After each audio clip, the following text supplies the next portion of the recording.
তাহলে বর্তমান যে ইসরায়েল রাষ্ট্র, এটাকে আমরা ইহুদি রাষ্ট্র বলবো নাকি জায়নিস্ট রাষ্ট্র বলবো?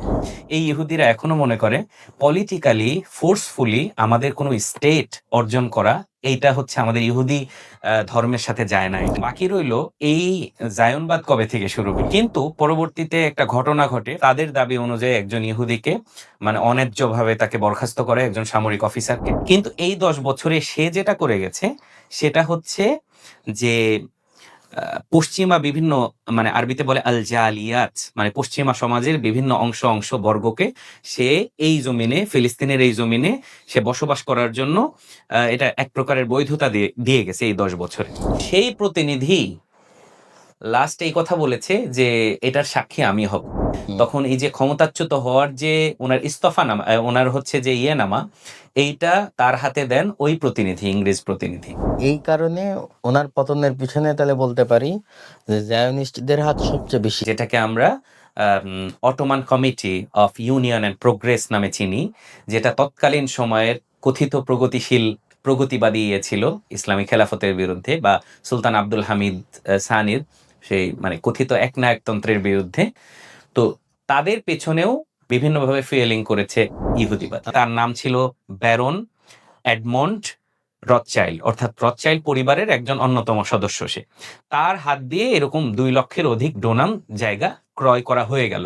তখন আসলো সুলতান আব্দুল হামিদ সানি। আসসালামু আলাইকুম। ওয়ালাইকুম আসসালাম। কেমন আছেন? আলহামদুলিল্লাহ। তো আজকে আমাদের ইচ্ছা হচ্ছে অনেক গুরুত্বপূর্ণ একটা অধ্যায় নিয়ে আলোচনা করব। আমরা বর্তমান সময়ে ইসরায়েলের যে দৌরাত্ম্য দেখি, এটা হঠাৎ করে শুরু হয়নি। এর পিছনে অনেক গবেষণা ছিল এবং অনেক পরিকল্পনা ছিল। এই ইতিহাস সম্পর্কে আপনার কাছে জানবো বলে আপনাকে অনুরোধ করা। বর্তমান যে ইসরায়েলের গোড়াপত্তন, এটা একটা ধার্মিক রাষ্ট্র বলা যায়। তো এই ধার্মিক রাষ্ট্র, ইহুদি ধর্মের লোকজনের আধিক্য বেশি। এই ইহুদিবাদ আসলে কি? এক্ষেত্রে আমি একটা কারেকশন দিয়ে শুরু করতে চাই। আমরা যারা সাধারণ মানুষ আছি তারা অনেক ক্ষেত্রে এই দুইটা শব্দকে গুলিয়ে ফেলি। আমরা মনে করি আপনি যেটা বললেন ইহুদিবাদ, তো এখানে আরেকটা শব্দ আছে, সেটা হচ্ছে জায়নবাদ, বা ইংরেজিতে যেটাকে বলা হয় জায়নিজম, আর ইহুদিবাদকে বলা হয় জুদাইজম। তো এই দুইটার কিন্তু মানে প্রত্যেকের অ্যাসপেক্টস, লক্ষ্য, উদ্দেশ্য, ইতিহাস, চরিত্র, বৈশিষ্ট্য সবকিছু বেশ বেশ ডিফারেন্স আছে। তো আমি যদি ইহুদিবাদ নিয়ে শুরু করি, ইহুদিবাদ হচ্ছে অ্যাজ ইউজুয়াল যেটা বোঝায় একটা ধর্ম, যেমন ইসলাম একটা ধর্ম, ইহুদি একটা ধর্ম। সো সেই ধর্মের আচার, সেই ধর্মের স্পিরিচুয়াল জায়গা, সেই ধর্মের ইতিহাস, এটার সাথে অনেক কিছু জড়িয়ে আছে। আপনিও জানেন প্রায় 2000 বছরের লম্বা সময় ধরে তারা আছে, তারও অধিক। তো এইটার সাথে কিন্তু পলিটিক্যাল কোনো প্রজেক্ট জড়িত না। আর আরেকটা শব্দ যেটা আমি পরবর্তীতে বললাম সেটা হচ্ছে জায়নবাদ বা জায়নিজম। সেটা খুবই একদম অধুনা বিশ্বের সৃষ্ট একটা পলিটিক্যাল প্রজেক্ট, এবং আমরা আরও স্পেসিফাই করলে বলতে পারি এটা 1890-এর দশকের সৃষ্ট একটা প্রজেক্ট। তাহলে বর্তমান যে ইসরায়েল রাষ্ট্র, এটাকে আমরা ইহুদি রাষ্ট্র বলবো নাকি জায়নিস্ট রাষ্ট্র বলবো? এখানে দেখেন, খোদ যারা যারা ট্র্যাডিশনাল ইহুদি, যেমন আমাদের মুসলিমদের মধ্যে আছে না ট্র্যাডিশনাল তুরাসি ওলামা শ্রেণী, বা তুরাসি একটু হচ্ছে ইয়েপন্থী, আপনার হচ্ছে প্রাচীন সময়ের সাথে সেই সময়ের ফিক এবং ভাষার সাথে নিজেদেরকে মিল রাখতে পছন্দ করেন। ইহুদিদের মধ্যে এরকম একটা ধারা আছে, খুব প্রমিনেন্ট না। এই দলটা যদিও প্রমিনেন্ট না বললাম, খুবই সীমিত সংখ্যক হাতে গোনা কিছু মানুষ এই তুরাসি ধারার বা হচ্ছে ট্র্যাডিশনাল ধারার এই ইহুদিরা এখনো মনে করে পলিটিক্যালি ফোর্সফুলি আমাদের কোনো স্টেট অর্জন করা এইটা হচ্ছে আমাদের ইহুদি ধর্মের সাথে যায় না, এটা স্পিরিচুয়াল জায়গার সাথে যায় না। বাকি রইল এই জায়নবাদ কবে থেকে শুরু হলো। জায়নবাদ এটা আমরা যদি এক শব্দে বলি, 18 এবং 19 শতকের মাঝামাঝি সময় এটা যে শুরু হয়েছে, এটা মূলত ওয়েস্টার্ন একটা কলোনিয়াল প্রজেক্ট, অর্থাৎ উপনিবেশ আমরা যে দীর্ঘ ইতিহাস জানি উপনিবেশের 300-400 বছরের, মানে 300-400 বছর, আমি একদম শুরু থেকে শুরু করছি, যখন থেকে উপনিবেশায়ন শুরু হলো। আচ্ছা, আমি একটা কোশ্চেন মাঝখানে করে নিই, সেটা হচ্ছে যে এই জায়নিজমের জনককে, এই চিন্তাধারাটা আসলে কোথা থেকে আসলো? জি জি, এই চিন্তাধারাটা মূলত আমরা যদি একদম প্রধান প্রবাদ প্রতিম এবং হচ্ছে যার ব্রেন চাইল্ড, যার মাথা থেকে এটা জন্ম নিয়েছে, তাকে সামনে হাজির করি, সেটা হচ্ছে থিওডোর রটসডেল।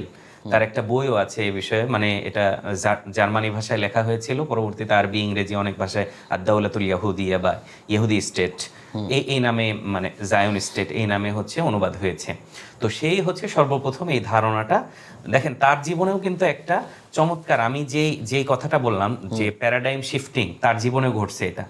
ওই যেই 83 ধারার কিছু লোক ছিল, সে ওই 83 ধারার লোক ছিল তাদের, অর্থাৎ সেও মনে করতো পলিটিক্যালি ফোর্সফুলি শক্তি ব্যয় করে আমাদের কোনো রাষ্ট্র অর্জন করা সম্ভব না, প্লাস উচিত না, প্লাস ইহুদি যারা হচ্ছে, মানে দীর্ঘদিন ধরে আপনি জানেন ইহুদিরা ইউরোপের মধ্যে তারা নির্যাতিত ছিল। ইউরোপের শাসকবর্গ এবং ইউরোপের সাধারণ খ্রিস্টান শ্রেণীর কাছে তারা এক প্রকার আইসোলেটেড ছিল, তাদেরকে বিচ্ছিন্ন করে রাখা হতো, বিভিন্ন রকমের সামাজিক বিভিন্ন পরিসর থেকে তাদেরকে আলাদা করে রাখা হতো। তো সে এমনকি 1890-এর আগ পর্যন্ত, 94-এর আগ পর্যন্ত সে মনে করত যে ইহুদিদেরকে সাংস্কৃতিকভাবে এবং ধর্মীয়ভাবে সর্বাঙ্গীনভাবে তাদের সাথে খ্রিস্টানদের সংস্কৃতির সাথে মিলিয়ে যাওয়া উচিত, মানে অ্যাসিমিলেশন যেটাকে বলে, ইত্তেহাদ, মিলে গেলে আমাদের এই সংকট দূর করা সম্ভব।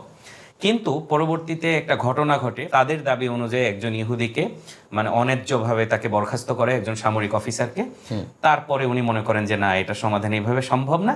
তখন পশ্চিমাদের যে পলিটিক্যাল প্রজেক্ট, ওইটার সাথে উনি একীভূত হয়ে যান, অর্থাৎ কলোনি যে কোনো একটা জায়গা, অর্থাৎ আমাদের এমন একটা জায়গা লাগবে যেই জায়গায় আমরা একটা জাতি, যেমন তখন ন্যাশনালিজমের কেবল প্রথম একটা ওয়েভ শুরু হয়েছে। তো ওই জায়গা থেকে তারাও শুরু করলো যে আমরাও একটা ন্যাশন, তো ন্যাশনাল জায়গায় আমাদের একটা হচ্ছে থাকা দরকার, মানে আমাদের কিছু, হ্যাঁ আমাদের স্পেস থাকা দরকার, আমাদেরও কিছু বলবার আছে। জাতি হিসেবে আমরা এমন একটা ভূমি চাই যেই ভূমিতে গেলে আমরা মানে সুখে শান্তিতে থাকতে পারবো, এবং এমন জায়গার ভূমি যেই জায়গায় কোনো জাতি নাই, অর্থাৎ ফিলিস্তিন বুঝাইছে। কিন্তু জাতিতত্ত্ববাদ এবং আধিপত্যবাদ জিনিস তো আলাদা। জি জি। তো বর্তমানে ইসরায়েলে যেটা দেখা যায়, এটা তো জাতিতত্ত্ববাদ না, এটা তো এই আধিপত্যবাদ না। এই বর্তমান ইসরায়েলের সাথে আপনি মিলালে এটা এই পলিটিক্যাল প্রজেক্ট, আমি বললাম যে শুরুতে যে নোশন অর্থাৎ ধারণা যেটা ছিল, এই থিওডোর রটসডেলের মাথায় ওই ন্যাশনালিজমের ধারণা থেকে সে ইহুদিদেরকে একটা নেশন হিসেবে ধরে সেটা নিয়েছে। কিন্তু পরবর্তীতে এর মধ্যে গ্রো করছে বিভিন্ন রকমের চিন্তা এবং পলিটিক্যাল প্রজেক্ট, এর মধ্যে হচ্ছে ইনডক্ট্রিনেটেড, এর মধ্যে চলে আসছে। আচ্ছা, উনি এটা চিন্তার পরে এই আন্দোলন শুরু করলেন কিভাবে? আন্দোলনের সূচনা হলো কিভাবে? আচ্ছা, আন্দোলন শুরু হয়েছে মানে 19 শতকের 20 শতকের শুরুর দিকে। কিন্তু এটার পিছনে ফিরে গেলে আমরা হচ্ছে আরেকটু, আমরা যদি ব্রড সেন্সে আরেকটু পোর্ট্রে করতে চাই, সুন্দর করে আরেকটু পিকচারটা সামনে খাড়া করতে চাই, তাহলে আমাদেরকে ফিরে যেতে হবে একেবারে 1830, 40, 50-এর দশকে। সেই সময় আমরা বুঝতে পারবো যে ইউরোপ থেকে বিভিন্ন নির্বাসিত, ইউরোপ থেকে বিভিন্ন নির্যাতিত ইহুদিরা এখানে যখন আসা শুরু করলো, সেই আশাটা কিভাবে শুরু হলো এবং কাদের মধ্য দিয়ে এটা মানে সহজীকরণ এবং সাধারণীকরণ হলো। তো আমরা এই ক্ষেত্রে মোহাম্মদ আলী পাশাকে সামনে রাখতে পারি। মোহাম্মদ আলী পাশা ছিল, আমরা বলতে পারি, আধুনিক মিশরের অন্যতম একজন প্রতিষ্ঠাতা পুরুষ। এবং মোহাম্মদ আলী পাশা সে শাসনভার গ্রহণ করে মিশরের 1805 সাল থেকে 1848 সাল, এই সময়টা দীর্ঘ সময়, প্রায় 45 বছর। তো তার সময়ে মিশর তো পুরাটা তার অধীনস্থ ছিলই, সে আবার 1830 সাল থেকে 1840 সালে এই 10 বছর সিরিয়াকেও, বৃহত্তর সিরিয়া, তৎকালীন বৃহত্তর সিরিয়াকেও তার করায়ত্তে নিয়ে এসেছিল। তো ফলে এই যে সিরিয়া, মানে বৃহত্তর সিরিয়া বলতে তখন প্যালেস্টাইনের একটা বড় অংশ ছিল, ইরাকের কিছু অংশ, লুবনানের কিছু অংশ, মানে প্রি মডার্ন হিস্ট্রির যে সিরিয়া, ওইটার কথা বলছি। তো ওই 10 বছরে সে এই জায়গায় এসে এমন কিছু কাজ করছে যেটার ফলে ইউরোপ থেকে আগত যে নির্বাসিত কিংবা নির্যাতিত ইহুদিরা আসছে, তাদের জন্য এই জায়গাটা উর্বর হয়েছে, এই জমিটা। কারণ কি? কারণ হচ্ছে ওখানকার যারা বিশেষ করে রাষ্ট্রদূত থাকতো, যেমন ইংলিশ রাষ্ট্রদূত, ফ্রেঞ্চ রাষ্ট্রদূত, তো ওদের পরিবারবর্গ ওখানে থাকতো, তো ওদের নামে জমি কিনতো। আর জমি কেনাটা হচ্ছে মোহাম্মদ আলী পাশা যখন 1830 থেকে নিয়ে 40 পর্যন্ত এই সময় তার শাসন সিরিয়ার উপরেও ছিল, তো একটা পর্যায়ে সিরিয়ানরা প্রচণ্ড তার উপরে ক্ষোভের কারণে তাকে বের করে দেয় এবং মোহাম্মদ আলী পাশার আবার সীমাবদ্ধ হয়ে যায় মিশরের মধ্যে। কিন্তু এই 10 বছরে সে যেটা করে গেছে সেটা হচ্ছে যে পশ্চিমা বিভিন্ন, মানে আরবিতে বলে আল জালিয়াত, মানে পশ্চিমা সমাজের বিভিন্ন অংশ বর্গকে সে এই জমিনে, ফিলিস্তিনের এই জমিনে সে বসবাস করার জন্য এটা এক প্রকারের বৈধতা দিয়ে গেছে এই 10 বছরে। মানে এর পূর্বে ফিলিস্তিনের বা ইহুদিদের কাছে জমি বিক্রয় করা এতটা সহজ ছিল না। না না না না। আচ্ছা, উনি আসার পরে এটা সহজীকরণ করছে, কিন্তু তখনও পর্যন্ত আইন হয় নাই। আইন হয়েছে এসে উনি কিন্তু 40-এ চলে গেছেন মিশরে। উনি যখন যান, মজার ব্যাপার হচ্ছে ওনার প্রতি ওই জায়গায় মুসলমানরাও সন্তুষ্ট ছিল না, খ্রিস্টানরাও সন্তুষ্ট ছিল না। আমার একটা বইয়ের নাম এখন হচ্ছে মনে আসছে, বইটার নাম হচ্ছে মাশহাদুল আয়ান বে হাওয়াদিসি সুরিয়া ও লুবনান। এটা একজন লিখেছে, একজন খ্রিস্টান দার্শনিক বুদ্ধিজীবী তৎকালীন, তার নাম সম্ভবত মিখাইল বাখতিন বা এরকম মিখাইল আছে। তো সে ওখানে দেখিয়েছে যে মোহাম্মদ আলী পাশা সে মুসলিমদের মাশায়েখদের উপরেও এবং মানে খ্রিস্টানদের বড় বড় যাজক পুরোহিত তাদের উপরেও প্রচণ্ড মাত্রায় নির্যাতন চালিয়েছিল এবং তাদেরকে আপন অবস্থা থেকে, মানে যেটাকে বলে হচ্ছে মানে আপন অবস্থায় না রেখে শৃঙ্খলা ভঙ্গ করছে। এখানে একটা কোশ্চেন, যখন ইউরোপ থেকে ইহুদিরা প্যালেস্টাইনের জমি কিনছে তখন পর্যন্ত প্যালেস্টাইনের মূল অধিবাসী কারা? মুসলিম এবং খ্রিস্টান, জি, এই দুইটা অধিবাসী। জি। তো ইউরোপ থেকেই ঠিক কোন কারণে ইউরোপের অন্যান্য অংশে নির্বাসিত না হয়ে বা জমি না কিনে কোন জিনিসটা এদেরকে আগ্রহী করে তুললো প্যালেস্টাইনে জমি কেনার ক্ষেত্রে? আচ্ছা, এখানে এটাকে শুধুমাত্র পাশার ছাড় দেওয়া ছিল নাকি তাদেরও কোনো পরিকল্পনা ছিল যে আমরা প্যালেস্টাইনে মুভ করবো এরকম কিছু? না না, অবশ্যই এখানে মানে এক তো পলিটিক্যাল প্রজেক্ট, তারা বসে নিজেদের মধ্যে যখন সিদ্ধান্ত নেয়, তাদের টেবিলে বেশ কয়েকটা দেশের নাম আসছিল। আই থিঙ্ক এখানে আর্জেন্টিনার নাম আসছিল, তারপরে মানে পূর্ব আফ্রিকার মধ্যে ইথিওপিয়া বা এই জাতীয় একটু গরিব দেশগুলোর নাম আসছিল, কিন্তু সবচাইতে বেশি যে নামটা চর্চিত হয়েছে সেটা হচ্ছে ফিলিস্তিন। এবং ফিলিস্তিনের সাথে তাদের একটা, মানে তাদের দাবি অনুযায়ী তাদের একটা সম্পর্ক আছে এবং একটা ধর্মীয় দৃষ্টিকোণ থেকেও তারা প্রতি বছর হজ করতে আসতো, ঠিক আছে, ওই আল কুদসে তারা হজ করতে আসতো। তো সেই জায়গা থেকে একটা অ্যাটাচমেন্ট তাদের আগে থেকে ছিল, ফলে এই জায়গাটার নাম তাদের খুব বেশি মাত্রায় এসেছিল। তাদের টেবিলে যখন চুক্তি হচ্ছিল কোন জায়গায় যেতে পারি আমরা, কোন জায়গাটাকে আমাদের জন্য হচ্ছে ওই যে ওয়াতন, যেটাকে আমার মানে বলা হচ্ছে আমাদের ভূমি, মানে নির্বাসিতের ভূমি, সেই নির্বাসিতের ভূমি হিসেবে ফিলিস্তিনের নামটাই সর্বপ্রথম সর্বাধিক এসেছিল। তাহলে আমরা যে আলোচনা করলাম যে মনে করেন যে তাদের একটা ন্যাশনালিটির জন্য একটা আলাদা জায়গা দরকার, জাতিতত্ত্ব রক্ষার জন্য, নিজেদের জাতিসত্তা রক্ষার জন্য। তো এই জায়গাটা পৃথিবীর অন্য কোথাও হলে তাহলে হতো না, যেহেতু নির্বাসিত থেকে তারা প্যালেস্টাইনের আদিবাসী হিসেবে দাবি করে, অধিবাসী না আদিবাসী, তো তাদের তো প্যালেস্টাইনে ফিরতে হতো তাদের বিশ্বাস অনুযায়ী। তো ইউরোপ থেকে ইহুদিদের যখন প্যালেস্টাইনে জমি কেনাটা সহজ হয়ে গেল, তো আসলে তখন কি এরা ঝাঁকে ঝাঁকে ইউরোপ থেকে মুভ করে এসে জমি টমি কিনে বসতি করছে, নাকি এই ধারাটা প্রক্রিয়াটা কি ছিল? সরাসরি প্রশ্নের উত্তরটা এমন না যে ওখানকার সাধারণ ইহুদি বর্গরা এসে এখানে যার মতো যা ইচ্ছা তাই জমি কেনা শুরু করলো, এবং এই সুযোগটা তখন ছিল না। তো ওরা একটা কৌশল অবলম্বন করলো। এখানে বিভিন্ন পরিবার, ইহুদিদের রথচাইল্ডের মতো পরিবার, তারপরে হচ্ছে আরও বেশ কয়েকটা পরিবার, এই পরিবারের যারা ধনকুবের বড় বড় ব্যক্তিত্ব আছে, ব্যাংক ট্যাঙ্ক ইত্যাদি তাদের অধীনে ছিল, তাদেরকে পাঠানো হলো যে তোমরা জমি কেনো, কিন্তু নিজেদের নামে কম কেনো, তোমরা কেন ওই রাষ্ট্রদূত যারা ফ্রেঞ্চ রাষ্ট্রদূত, ইংরেজ রাষ্ট্রদূত, তাদের নাম দিয়ে জমি কেন, তাহলে মানুষ অন্য কোনো সন্দেহ করবে না যে রাষ্ট্রদূতরা এখানে হয়। তো তখন পর্যন্ত মোহাম্মদ আলী পাশার সময় পর্যন্ত কোনো আইন হয় নাই যে বাইরের কেউ এসে এখানকার কোনো ভূমি ক্রয় করতে পারবে। কিন্তু মোহাম্মদ আলী পাশা এটা যেহেতু সহজীকরণ করে গেছে, তারপরে 1858 সালে এসে একটা আইন হয়। এই আইনটা হচ্ছে ওই সময়কার এই ভূমি আইন। সেটাতে স্পষ্ট বলা হলো যে এখন থেকে ইউরোপ থেকে বা অন্য রাশিয়া থেকে যে ইহুদিরা আসছে, যে কারোর কাছে প্যালেস্টাইন যারা আছে তারা জমি বিক্রি করতে পারবে। এইটাই হচ্ছে সবচেয়ে বড় ইতিহাসের মোড় বদলে দেয়। ধারাটা প্রক্রিয়াটা কি ছিল? আচ্ছা, এটা খুবই রেলেভেন্ট এখানে, কারণ আমি একটু আগে বললাম যে 1858 সালে একটা ওখানে মানে কোড হয়েছিল, যে এই চুক্তির অধীনে যে কেউ বাইরে থেকে এসে এখান থেকে জমি কিনতে পারবে। তো এখন আপনি যে প্রশ্নটা করেছেন, সরাসরি প্রশ্নের উত্তরটা এমন না যে ওখানকার সাধারণ ইহুদি বর্গরা এসে এখানে যার মতো যা ইচ্ছা তাই জমি কেনা শুরু করলো, এবং এই সুযোগটা তখন ছিল না। তো ওরা একটা কৌশল অবলম্বন করলো। এখানে বিভিন্ন পরিবার, ইহুদিদের রথচাইল্ডের মতো পরিবার, তারপরে হচ্ছে আরও বেশ কয়েকটা পরিবার, এই পরিবারের যারা ধনকুবের বড় বড় ব্যক্তিত্ব আছে, ব্যাংক ট্যাঙ্ক ইত্যাদি তাদের অধীনে ছিল, তাদেরকে পাঠানো হলো যে তোমরা জমি কেনো, কিন্তু নিজেদের নামে কম কেন, তোমরা কেন ওই রাষ্ট্রদূত যারা, ফ্রেঞ্চ রাষ্ট্রদূত, ইংরেজ রাষ্ট্রদূত, তাদের নাম দিয়ে জমি কেন, তাহলে মানুষ অন্য কোনো সন্দেহ করবে না যে রাষ্ট্রদূতরা এখানে হয়তো পরিবার পরিজন নিয়ে থাকার জন্য বড় আকারে একটা বন্দোবস্ত করতে চাচ্ছে। আর দ্বিতীয়ত, স্থানীয় কিছু শাসককে প্রচুর পরিমাণে টাকা দিয়ে তাদের নামেও জমি কেনা হলো, কিন্তু আদতে জমিটা ইহুদিদের নামে হচ্ছে। আচ্ছা, সুতরাং অধিবাসী যারা অলরেডি বসবাস করছে তারা আদৌ ঠিক মতো জানতো না যে জমিটা, হ্যাঁ, মানে কনক্লুশন কি, অর্থাৎ এটার ফলাফলে কাদের হাতে জমিটা যাচ্ছে এটা তারা তখনও জানতো না।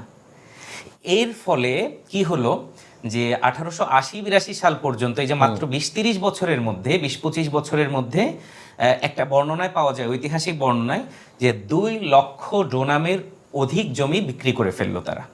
ডোনাম হচ্ছে ওই সময়কার তৎকালীন যে একটা, আমরা যেমন একর বর্গ এরকম একটা কিছু, যেটা হচ্ছে তোমার 800-900 একর থেকে 900 মিটার থেকে শুরু করে 2500 মিটার পর্যন্ত স্থান ভেদে এক এক জায়গায়, কোনো জায়গায় 900 মিটারকে ডোনাম বলা হতো, কোনো জায়গায় 1500 মিটারকে।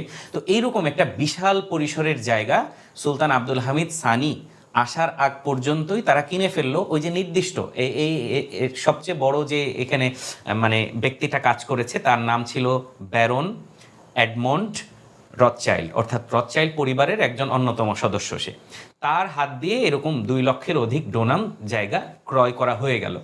তখন আসলো সুলতান আব্দুল হামিদ সানি। যখন সুলতান আব্দুল হামিদ সানি আসলেন, তো এর আগে তো ইহুদিরা অনেক জমি কিনে ফেলছে অলরেডি। তো যখন ওনার সামনে এগুলো গেল, ওনার প্রতিক্রিয়া কী ছিল? ওকে, তো সুলতান আব্দুল হামিদ সানি উনি ক্ষমতায় আসীন হলেন 1876 সালে, এবং উনি ক্ষমতাচ্যুত হন 1909 সালে। দীর্ঘ একটা সময় উনি ছিলেন। এবং আব্দুল হামিদ সানি সম্পর্কে মানে অনেক রকমের কথা আছে, পক্ষে বিপক্ষে কথা আছে। ওভারঅল আমরা এটা বলতে পারি যে উনি যদিও নাকি সিদ্ধান্ত গ্রহণের ক্ষেত্রে অনেক দুর্বল ছিলেন, কিন্তু উনি ব্যক্তি এবং চিন্তার জায়গা থেকে বেশ শক্তিশালী, এবং বৃহত্তর স্বার্থে মুসলিম স্বার্থটাই দেখেছেন উনি। যদিও ওনার মানে ইস্তেবদাদ, অর্থাৎ ওনার কিছু কিছু ক্ষেত্রে স্বৈরতন্ত্রের গন্ধ পাওয়া যায় ওনার, এটা মানে পশ্চিমারা, মুসলিম বেশ দার্শনিকরা এবং হচ্ছে হিস্টোরিয়ানরাই বলেছেন। অ্যানিওয়ে, তো সুলতান আব্দুল হামিদ সানি যখন ক্ষমতায় আসীন হন, তার কিছুকাল পরে 1880-82 দিকে, যখন এই জমি ক্রয় বিক্রয়ের একটা মহা উৎসব চলছিল, উনি একটা রুলস জারি করে দিলেন যে জমি এখন থেকে আর বিক্রি করা যাবে না কোনো বাইরের। কিন্তু কেউ যদি এখানে এসে বসবাস করতে চায় অস্থায়ীভাবে, স্থায়ীভাবে না, কেউ আসলো 2-4 মাস হজের সময়, ওদের তো বিশেষভাবে আল কুদসকে কেন্দ্র করে হজের একটা ব্যাপার ছিল, তো ওই তীর্থস্থান হিসেবে তারা যদি আসতে পারে, ওয়েল, কিন্তু এখানে স্থায়ীভাবে কোনো জমি কিনে এখানে বসবাস স্থাপন করতে পারবে না। এই আইনটা 1880-র দশকে উনি করে দিলেন। তো এরপরে রথচাইল্ড পরিবারের কয়েকজন সদস্য এবং পরবর্তীতে থিওডোর হার্টজেল, সে পর্যন্ত সুলতান আব্দুল হামিদ সানির কাছে গিয়েছে, এবং সে 4 বার গিয়েছে। প্রথমবারে আব্দুল হামিদ সানির কাছে যখন পেশ করা হলো যে আমরা, দেখেন আপনার কাছে বেশ কয়েকটা প্রস্তাবনা আছে। কি প্রস্তাবনা?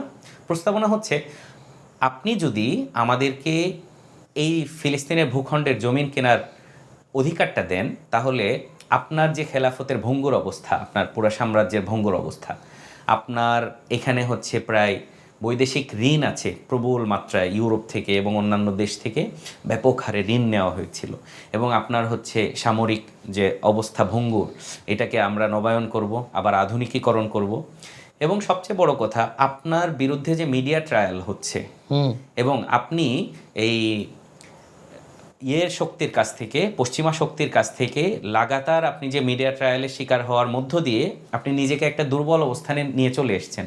এই জায়গাটা যেহেতু মিডিয়ার তৎকালীন যতগুলা মানে প্রমিনেন্ট গণমাধ্যম ছিল এবং হচ্ছে নিউজ এজেন্সি ছিল, এই নিউজ এজেন্সিগুলোর অধিকাংশই ছিল ইহুদিদের হাতে।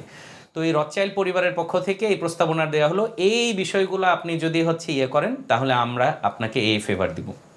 তো আব্দুল হামিদ সানি শুনলেন, শোনার পরে উনি একটা বিখ্যাত বক্তব্য দিয়েছে, মোটামুটি এরকম আমি বাক্যটা বলতে পারি যে ইন্না আমালাল মিবদাইফি জাসাদি আহওয়ানু ইলাইয়া মিন আন তুক্তাতা ফিলাস্তিন মিনাল খিলাফা।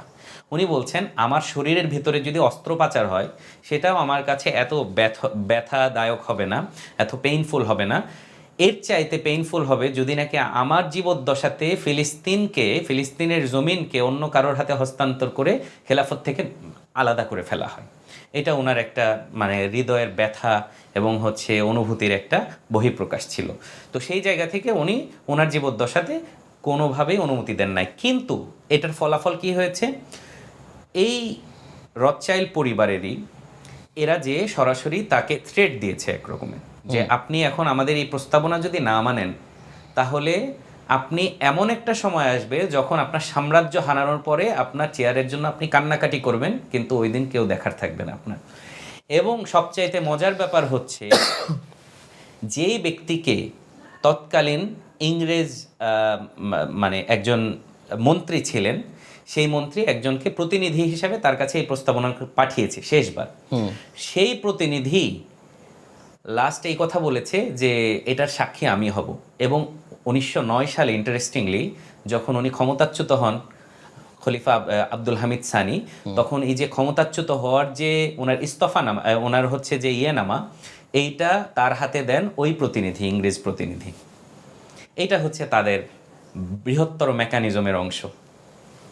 মানে এই কারণে ওনার পতনের পিছনে তাহলে বলতে পারি যে জায়নিস্টদের হাত সবচেয়ে বেশি ছিল। নিঃসন্দেহে এই যে জামাইয়াতুল ইত্তেহাদ ও তারাক্কি, যেটাকে আমরা Ottoman committee of union and progress নামে চিনি, যেটা তৎকালীন সময়ের কথিত প্রগতিবাদী ছিল ইসলামী খেলাফতের বিরুদ্ধে বা সুলতান আব্দুল হামিদ সানির সেই মানে কথিত একনায়কতন্ত্রের বিরুদ্ধে, তো তাদের পেছনেও বিভিন্নভাবে ফিয়েলিং করেছে ইহুদিবাদ। আমরা যে ঘটনার মধ্যে আছি 20 শতকের শুরুর দিকে, তো আজকের দিনের মতো এতটা মিডিয়া শক্তিশালী না হওয়া সত্ত্বেও ওনার বিরুদ্ধে মিডিয়া ট্রায়াল চলেছে, ঋণে জড়িয়ে ফেলা হয়েছে, যে ঋণের ফাঁদ থেকে এখনো কোনো দেশ মুক্ত হতে পারে না। প্রায় পৃথিবীর সমস্ত দেশই এখন কোনো না কোনোভাবে ঋণে জড়িত এবং ঋণের ফাঁদে আটকে পড়ে আছে, এবং এই ঋণ কখনো শোধ হবার নয়, কখনো শোধ হবার নাই। রাষ্ট্রগুলো প্রতিবার বাজেটে নতুন করে ঋণের টার্গেট করে যে বাজেটের এত অংশ ঋণ থেকে, এত অংশ ঋণ থেকে, এবং প্রতিনিয়ত ঋণ বাড়তে থাকে। তো এই ফাঁদ তো কখনো শেষ হওয়ার না। আর এই ফাঁদ তো আজকের বোনা না। আমরা যদি যে আলোচনায় আমরা আসি, আজ থেকে আমাদের অনেকের জন্ম হয়নি, হয়তো আমাদের বাবারও জন্ম হয়নি, বলতে দাদার শাসনামল কিংবা তারও পূর্বে। তো সেই সময়টাতেও মিডিয়া ট্রায়ালের ভয়, সেই সময়টাতেও ঋণের ভয়। তো এখন বর্তমান সমাজে মানুষ যদি এগুলো নিয়ে আলোচনা না করে, মানুষ এগুলো নিয়ে না ভাবে, ইতিহাস থেকে শিক্ষা না নেয়, তাহলে আমাদের পরিণতি কি হতে পারে? আব্দুল হামিদ খান সানির পরিণতিতে আমরা দেখেছি আমাদের চোখের সামনে, ইতিহাসের পাতায়, বক্তব্যে, একদম জ্বলন্ত একটা উদাহরণ। তা আমাদের অবস্থা কি হতে পারে? এক্স্যাক্টলি এই জন্যই আসলে আমরা কারা, আমরা কোথায় ছিলাম এবং আমাদেরকে কোথায় নামিয়ে আনা হয়েছে, এই পরিক্রমাটা এটা আমাদের জানা অত্যন্ত জরুরি। এটা মানে আমি মনে করি যে বিশেষ করে তরুণ প্রজন্মের জন্য এই জায়গাটা রিফ্লেক্ট করা মানে তার জীবনে বেঁচে থাকার অন্যতম একটা এলিমেন্ট হতে পারে, এবং এত জরুরি বিষয় এটা যে আমরা কোথায় ছিলাম। ওই যে কবির কথা আছে না, মাজদান তালিদান বিআইদিনা আদানাহু, যে এইরকম আমাদের হচ্ছে গৌরব এবং সম্ভ্রমের বিশাল একটা হচ্ছে শৌর্যবীর্যের ইতিহাস ছিল, আমরা নিজ হাতে সেটাকে ধ্বংস করেছি। তো এই ধ্বংসটা কেন করলাম? সামনে যদি আবার কখনো আমাদের এরকম সুযোগ আসে, কোন কোন জায়গাতে আমাদের ওয়েল ফোকাসড থাকতে হবে, সেই জিনিসটা আমাদের জন্য জানা অত্যন্ত জরুরি। আমাদের যে সংক্ষিপ্ত যে জায়গাটায় আমরা আসলাম, যে 4 বার সাক্ষাৎ করছেন খলিফার সঙ্গে, তো তো এর পিছনে আমরা খলিফার দৃষ্টিভঙ্গি, খলিফার এই জার্নিটা দেখছি, কিন্তু বিহাইন্ড দ্য সিন এদিক জায়নিস্টরা আসলে কি কি করছে মিডিয়া ট্রায়ালের পিছনে বা পুরো যে চিত্রটা, এটা নিয়ে আমরা আরেকদিন বসবো ইনশাআল্লাহ। ইনশাআল্লাহ। ইনশাআল্লাহ।